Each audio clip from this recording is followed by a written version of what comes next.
নমস্কার, রমাস কিচেনে সবাইকে স্বাগতম। আজকে আমি আবারও নতুন একটি রেসিপি এনেছি। আজকে আমি তিলের বড়া তৈরি করে দেখাবো। কিভাবে আমি এই সুন্দর রেসিপিটি তৈরি করেছি পুরো ভিডিওটি আপনাদের সঙ্গে শেয়ার করেছি। অবশ্যই আপনারা ভিডিওটি দেখবেন এবং শেয়ার, লাইক, কমেন্ট করবেন। নিত্য নতুন ভিডিও সবার আগে পেতে আমার চ্যানেলে সাবস্ক্রাইব করবেন।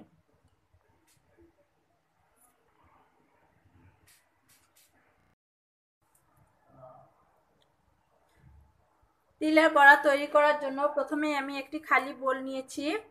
এখন এর মধ্যে আমি দিয়ে দেব চালের গুঁড়া। আমি এখানে চালের গুঁড়া দিয়ে দিলাম 1/3 কাপের 1 কাপ চালের গুঁড়া, এবং এর মধ্যে আমি দিয়ে দেব বেসন। আমি এখানে বেসন দিয়ে দিলাম 1/3 কাপের 1 কাপ বেসন। আমি চালের গুঁড়া এখানে 1/3 কাপের 1 কাপ নিয়েছি, আরও একটু আমার দিতে হবে। আরেক কাপের অর্ধেক আমি দিয়ে দিলাম 1/3 কাপের। এখন এর মধ্যে আমি দিয়ে দিব হলুদের গুঁড়া। আমি এখানে হলুদের গুঁড়া দিয়ে দিলাম পরিমাণ মতো, এবং এর মধ্যে দিয়ে দিব ঝালের গুঁড়া।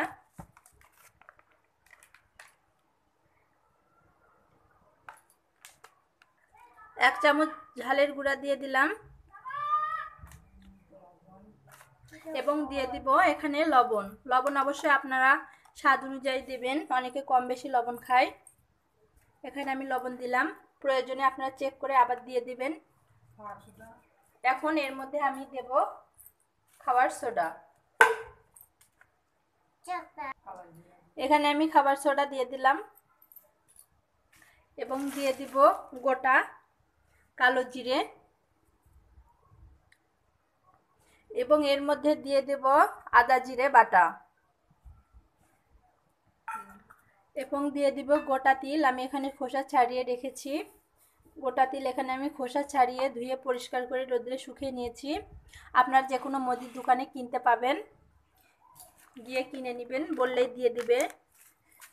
যার বাড়িতে থাকবে বাড়িটা দিয়ে করবেন, না হলে কিনে নেবেন, কোনো সমস্যা নেই। এখন এর মধ্যে আমি দিয়ে দিব পরিমাণ মতো জল। আমি এখানে জল দিয়ে অল্প করে মেখে নেব।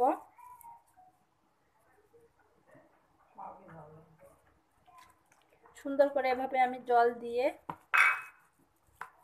এই যে দেখুন, এটি খুব সহজ, যেহেতু তিল শরীরের জন্য খুবই উপকারী।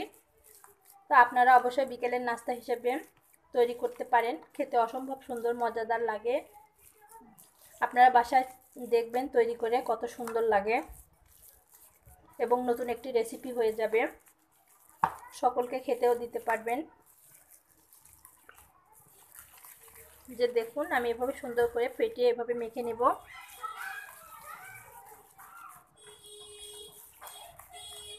বাবা দিয়ে না,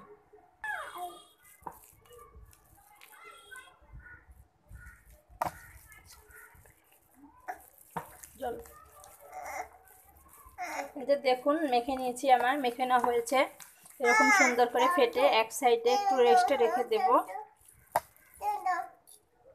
এই যে দেখুন, মেখে নিয়েছি। এখন এভাবে আমি 5 মিনিটের মতো একটু রেস্টে রেখে দেব, এবং আমি তেল গরম করে নেব এপাশে, নিয়ে আপনাদের ভেজে দেখিয়ে দেব।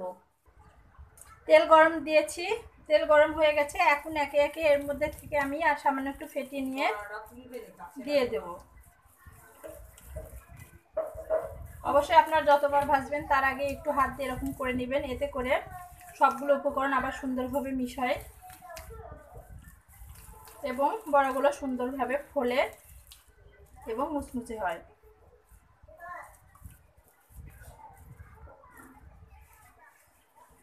এখন আমি একে একে তেলের মধ্যে ছেড়ে দেব।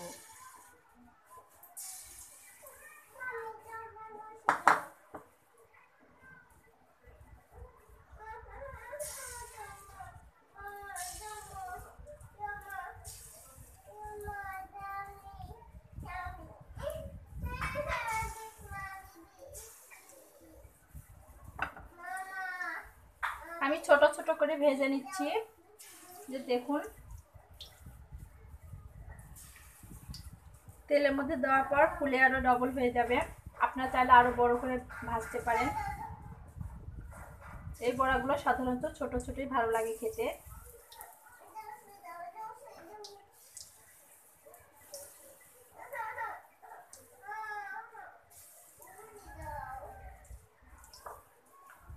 হয়েছে, এখন এগুলো আমি অল্প আঁচে ভেজে নিব।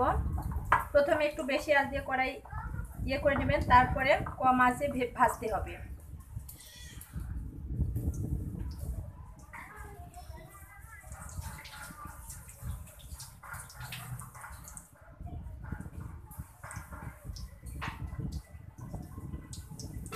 এখন আমি একটু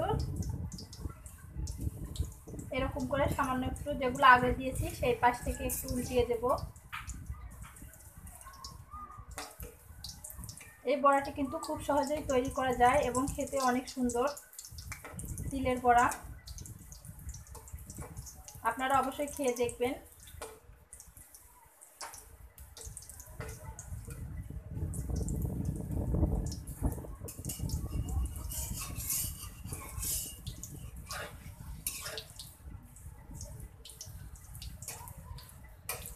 আমি এ পর্যায়ে চুলার আঁচ কিন্তু একদম লো ফ্লেমে রেখেছি, আপনারাও লো ফ্লেমে রাখবেন।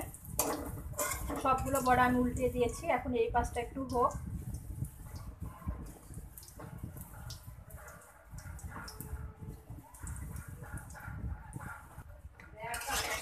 এই যে দেখুন, এগুলো আমার ভাজা হয়েছে। এখন এগুলো আমি তুলে নেব। সুন্দর লাল করে আমি অল্প আঁচে ভেজে নিয়েছি। আমি কত ছোট দিয়েছিলাম, এখন সুন্দর গোল হয়ে ফুলে উঠেছে। এই যে দেখুন, আপনাদের একটু কাছ থেকে দেখিয়ে দেই।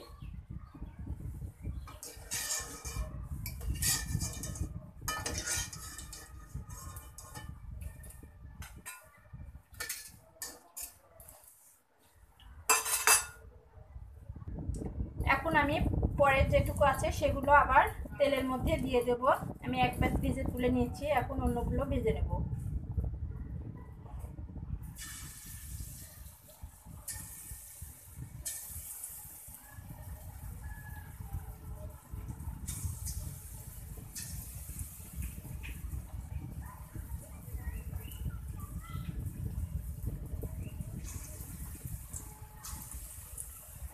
আপনারা রেসিপিটি একবার বাসায় ট্রাই করে দেখবেন। বিকেলের নাস্তা হিসেবে কিন্তু অসম্ভব সুন্দর লাগে খেতে,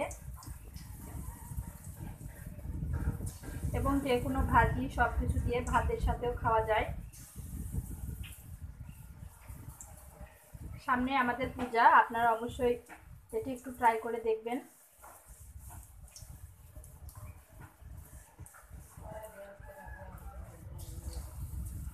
আজকে যেহেতু রাধার অষ্টমী, সেই জন্য আমরা বাসায় নিরামিষ কিছু রান্না করেছি। তার পাশে বড়াটিও তৈরি করলাম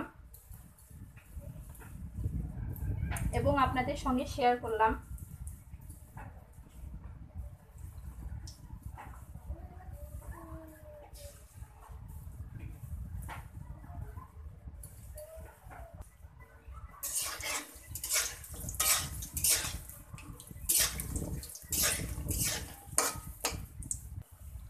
আমার পরেরগুলো ঠিক একইভাবে ভেজে নিয়েছি, হয়ে গেছে।